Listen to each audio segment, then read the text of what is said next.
Saludos desde Euronews. Bienvenidos a nuestro informativo en donde este lunes nos encontramos de frente con el empeoramiento de la situación en la frontera entre Bielorrusia y Polonia. Ya no solo por el hecho de que cientos de inmigrantes hayan intentado entrar a la Unión Europea a través del paso fronterizo polaco de Brzezów, sino por la escalada que supone que Polonia invoque la asistencia de la OTAN. De los blindajes de frontera a los blindajes sanitarios, porque Europa intenta protegerse también para hacer frente a una nueva ola de coronavirus este invierno. Las infecciones repuntan. Países Bajos ha restablecido medidas de protección sanitaria y Austria aprueba el confinamiento domiciliario para los que no están vacunados, la mayor parte de ellos por decisión propia. El volcán de la isla canaria de La Palma se habría cobrado su primera víctima. Han encontrado el cuerpo sin vida de un hombre en el área de exclusión de la isla. Investigan si su muerte se debe a una caída del tejado mientras limpiaba la ceniza volcánica o a otras circunstancias. La nueva Fajana sigue creciendo gracias al aporte de lava del volcán de Cumbre Vieja. Ya ha sepultado por completo la playa de los Guirres y se ha fusionado con la Fajana de San Juan, al sur, en la zona conocida como Las Ollas. Pero tenemos bastante más. Argentina y la pérdida de mayoría del peronismo por primera vez desde el final de la dictadura. Cuba y la reacción del gobierno de Miguel Díaz-Canel frente a la convocatoria de protestas casi artesanales, sofocadas con el pretexto de no alentar el enfrentamiento civil. Acompáñenos ahora para ver las claves del día en 20 minutos. La Unión Europea aprueba nuevas sanciones contra Bielorrusia que afectan a aerolíneas y agencias de viajes por la llegada de inmigrantes a las fronteras comunitarias. Protestas en Austria contra el confinamiento decretado por el gobierno desde este domingo para las personas no vacunadas. La coalición de gobierno pierde las elecciones legislativas en Argentina y el presidente Fernández pide diálogo a la oposición. Pulso en las calles de Cuba ante la marcha opositora de este lunes, cuyo impulsor está retenido en su vivienda. Intereses frente a ilusiones. Los países más contaminantes consiguen ampliar el plazo del uso del carbón en la COP26. La Unión Europea aprueba la quinta ronda de sanciones contra Bielorrusia por el ataque híbrido que está llevando a cabo con el envío de inmigrantes hacia territorio comunitario. Polonia ha informado de 118 nuevos intentos de cruzar de forma irregular la frontera y teme un asalto masivo. He hablado con el ministro de Exteriores bielorruso para decirle que la situación es totalmente inaceptable, que hay que prestar ayuda humanitaria y que hay que pensar en cómo resolver el problema, sobre todo deteniendo los flujos, parar los vuelos. Esto está casi hecho. Stopping the flights. This is almost done. Los 27 comenzaron a sancionar al régimen de Alexander Lukashenko tras las elecciones de agosto consideradas fraudulentas por el bloque, pero ahora llegarán más lejos. Hoy vamos a aprobar un nuevo paquete de sanciones contra los bielorrusos responsables de lo que está ocurriendo en el país y vamos a ampliar el marco para pensar en aplicar otras sanciones a otras personas, compañías aéreas, agencias de viajes y todos los implicados en este empuje ilegal de inmigrantes hacia nuestra frontera. Es difícil determinar hasta dónde va a llegar la escalada de tensión que se vive entre Minsk, a quien Rusia está apoyando, y Bruselas. Borrell rechaza una escalada militar por ahora, pero sobre un posible riesgo, esta es su respuesta. El conflicto ataca uno de los puntos débiles del bloque, la falta de acuerdo en políticas migratorias. Polonia insta a la OTAN a tomar medidas concretas para hacer frente a la crisis migratoria en su frontera con Bielorrusia. Junto con Lituania y Letonia, los tres países se plantean solicitar consultas en virtud del artículo 4 de la Carta de la Alianza Atlántica, indicando que consideran que su integridad territorial, independencia política o seguridad están amenazadas. Las agencias de ayuda han advertido de una creciente crisis humanitaria mientras miles de solicitantes de asilo, muchos de ellos procedentes de Irak y Siria, permanecen en campamentos en la frontera con temperaturas bajo cero. No tenemos comida, no tenemos agua. Pensábamos que eran 2 días, pero han sido 22. Hemos traído 2 botellas de agua. Nos las acabábamos en un día y no se puede beber nada en otras jornadas.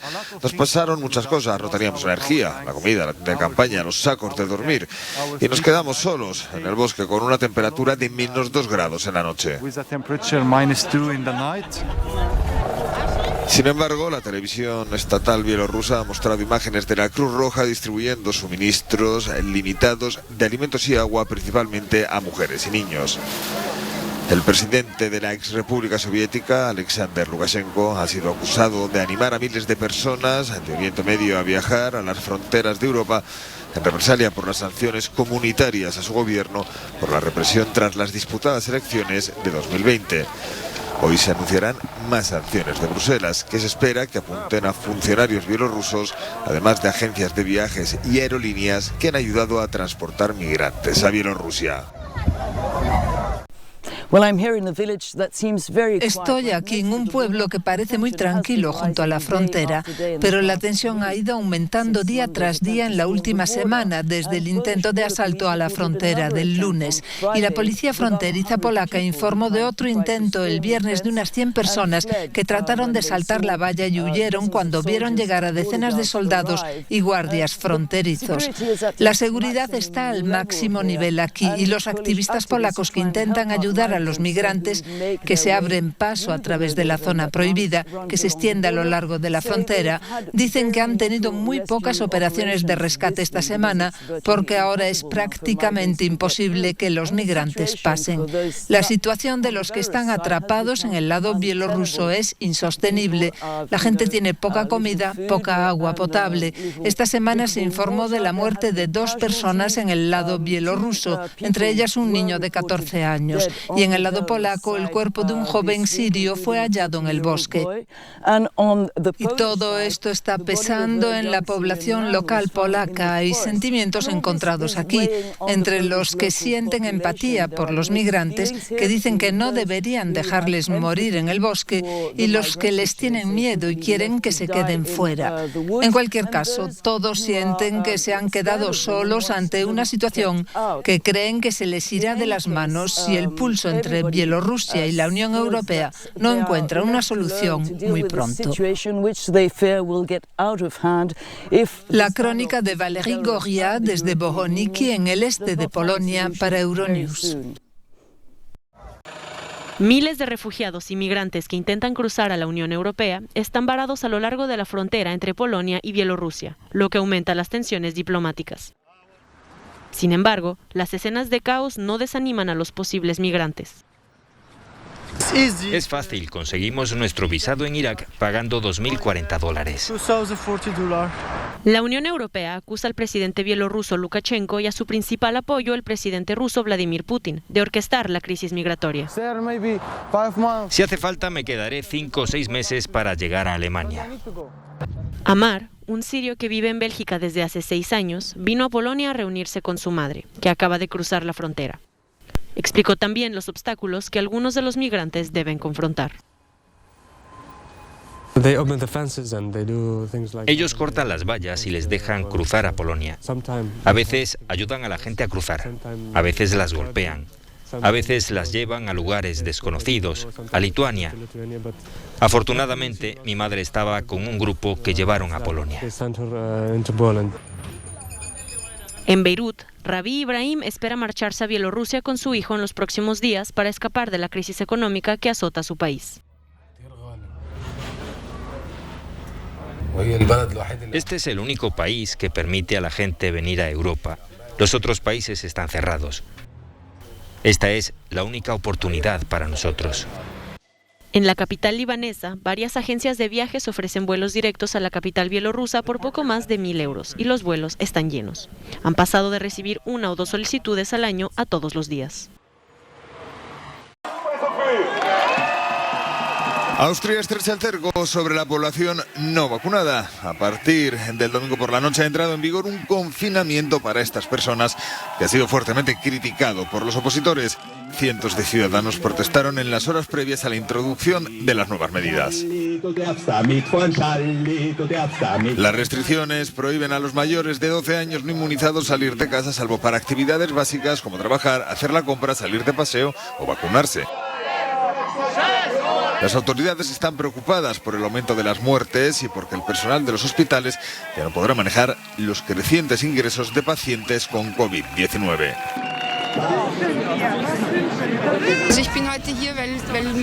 Estoy aquí porque quiero luchar por mis derechos. Estas medidas son absolutamente discriminatorias, empezando por la obligación legal de vacunar a los trabajadores de la sanidad. ¿A qué grupo de empleados se obligará después? Esto demuestra que hay mucha suciedad, hay muchos problemas en Austria con el gobierno, y esto es solo para distraer a la gente para que no se despierte. El fin de semana el inminente cierre provocó una avalancha para vacunarse. Austria ha tenido una de las tasas de vacunación más bajas de Europa Occidental, con cerca del 65% de la población totalmente inmunizada. Las medidas durarán inicialmente 10 días y serán vigiladas. Las personas que no hayan recibido ninguna pauta podrán ser multadas con hasta 1.450 euros si se saltan las restricciones. La policía británica detiene a 3 hombres tras la explosión de un coche frente al Hospital de Mujeres de Liverpool, que mató a un hombre e hirió a otro el domingo por la mañana. Las detenciones se practicaron en virtud de las leyes antiterroristas. El muerto en la explosión aún no ha sido identificado. El herido, que conducía, se encuentra en estado estable en el hospital. La polución atmosférica provocó 307.000 muertes prematuras en la Unión Europea en 2019, un 11% menos interanual, según la Agencia Europea de Medio Ambiente. Las muertes se han reducido en 1/3 en los últimos 15 años, pero de haber seguido los valores más exigentes recomendados por la OMS, se habrían evitado un 58% de los decesos. Golpe al oficialismo en Argentina en unas elecciones legislativas vistas como un plebiscito. Han pasado 2 años muy difíciles que vinieron después de 4 años devastadores para la economía y la sociedad argentina.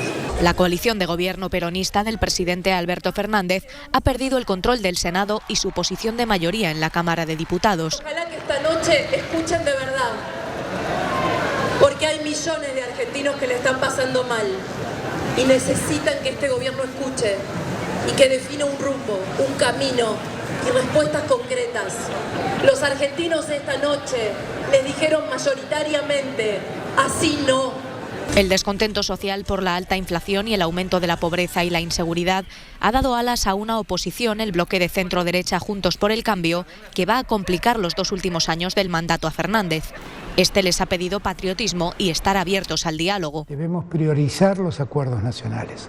Si queremos resolver estos desafíos a los que nos enfrentamos, necesitamos que las grandes mayorías generen consensos. En ese sentido, y a la mayor brevedad posible, voy a dirigirme a los representantes de la voluntad popular y a las fuerzas políticas a las que representan para acordar una agenda tan compartida como sea posible. Con los resultados definitivos aún por confirmar, Fernández inicia una nueva etapa en la que tendrá como prioridad la búsqueda de un acuerdo de refinanciación de la deuda con el Fondo Monetario Internacional y con la vista puesta en las elecciones presidenciales de 2023. Los argentinos están desesperados a pesar de su rutina de sufrir crisis económicas en bucle, con una inflación interanual del 50% y un índice de pobreza superior al 40%. Los comedores sociales se multiplican como setas en los barrios más humildes de Buenos Aires. Fátima Gómez conserva su empleo como limpiadora, pero su sueldo no le llega para comer 2 veces al día. Si yo no recibo la comida, no llegamos. No llegamos a fin de mes. Eso fue lo que yo le dije en casa. Si yo no traigo la comida, no llegamos. No llegamos porque no llegas a comer. Pues capaz que comes al mediodía y no comes a la noche. O comes a la noche y a mediodía no. La polémica gestión de la pandemia del presidente Alberto Fernández ha provocado el cierre de miles de empresas y el aumento del paro. Stephanie Chingel tenía un buen trabajo. Nunca pensó que acabaría viniendo por aquí.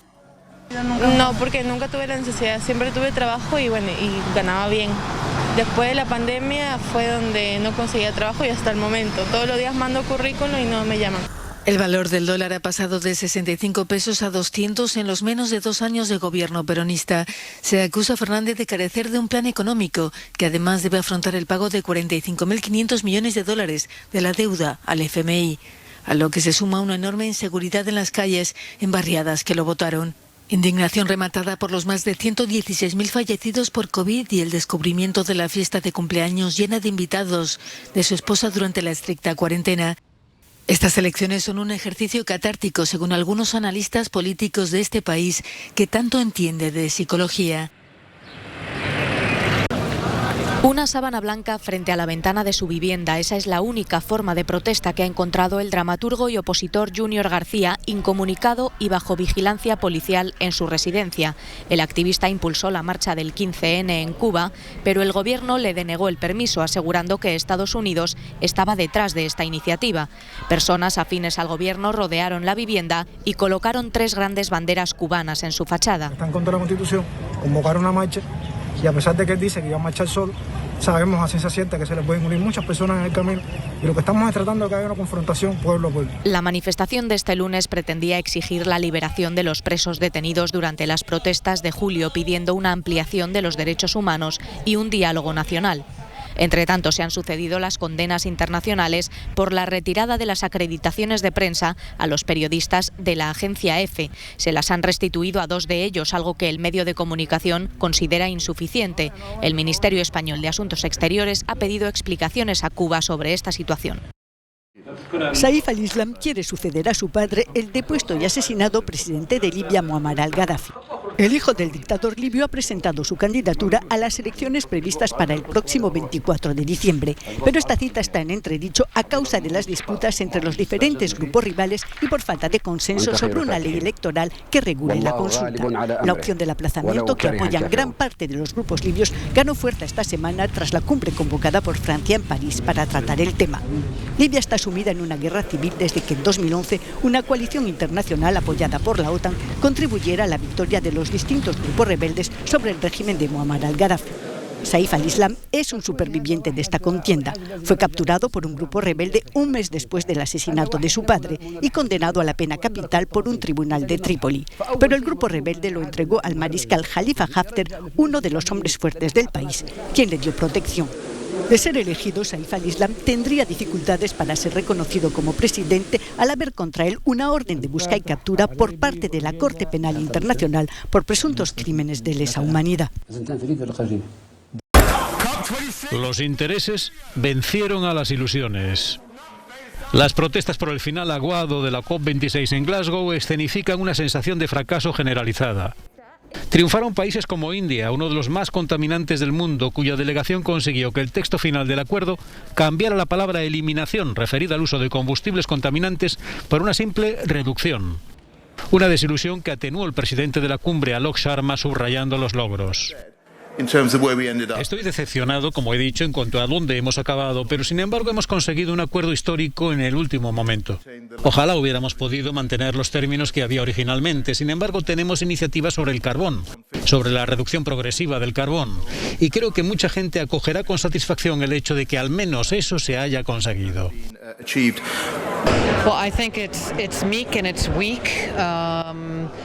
Creo que es un acuerdo sumiso y débil, pero envía una señal hacia el fin del carbón, así que es algo bueno, pero no llega al nivel esperado.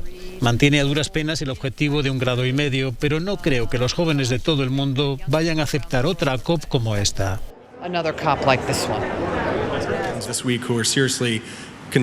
El enviado de Estados Unidos para el cambio climático, John Kerry, también quiso ver la botella medio llena. El carbón y la reducción progresiva del carbón está en los acuerdos, es parte de la decisión. Y hay que eliminar el carbón antes de poder, cito, acabar con el carbón. Así que esto es el principio de algo. El objetivo de 1,5 grados está vivo, pero el paso dado en la COP26 se antoja corto para el largo camino que hay que recorrer para detener el cambio climático. Primer fallecido dentro de la zona de exclusión del volcán de La Palma. El señor de 72 años participaba en una de las cuadrillas autorizadas por los agentes para alimentar al ganado y limpiar las cenizas de sus viviendas.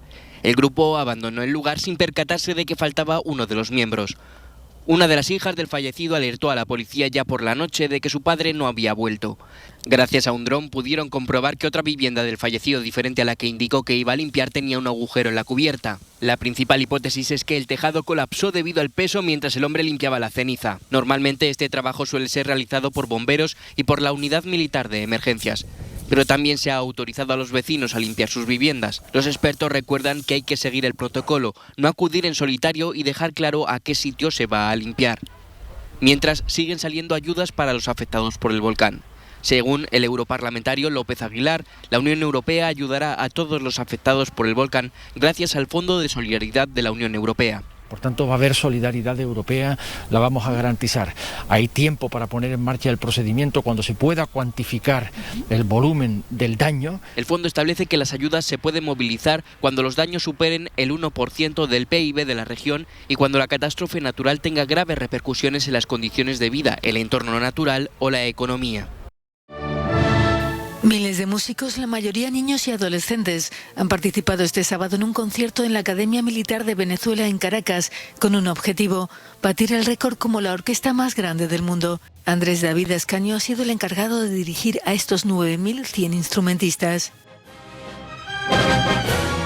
Sin duda es algo maravilloso, es ver el resultado del sueño del maestro Abreu, que comenzó hace 46 años, como hoy en día está disperso por todo el país, se ha sembrado el país literalmente de orquesta, y hoy estamos viendo aquí es una representación mínima al lado de lo que somos. Somos 1.012.000 niños, niñas y jóvenes en el sistema.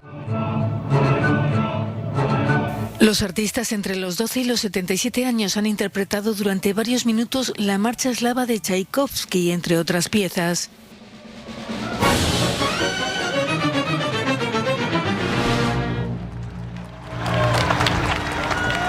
Más de 250 supervisores han sido los encargados de verificar si todos tocaban lo mismo a la vez durante más de 5 minutos. El libro Guinness de los récords anunciará dentro de 10 días si lo han conseguido.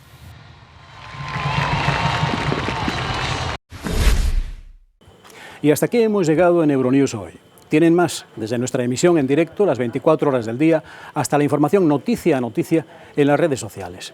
Les dejamos ahora con nuestro No Comment del día, que nos llega desde Afganistán. Muchas gracias por acompañarnos. Hasta mañana.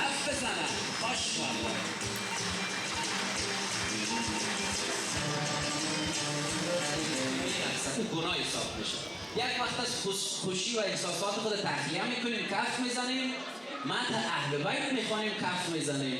خب دوستا، همه عزیزان هر قدر مولای نازنین ما را دوست دارن، امیرالمومنین صدا را آزاد کنن، یک صدا بلند و جلیل، صدا فاضلی، بهبک تو جان ابو فاضلی.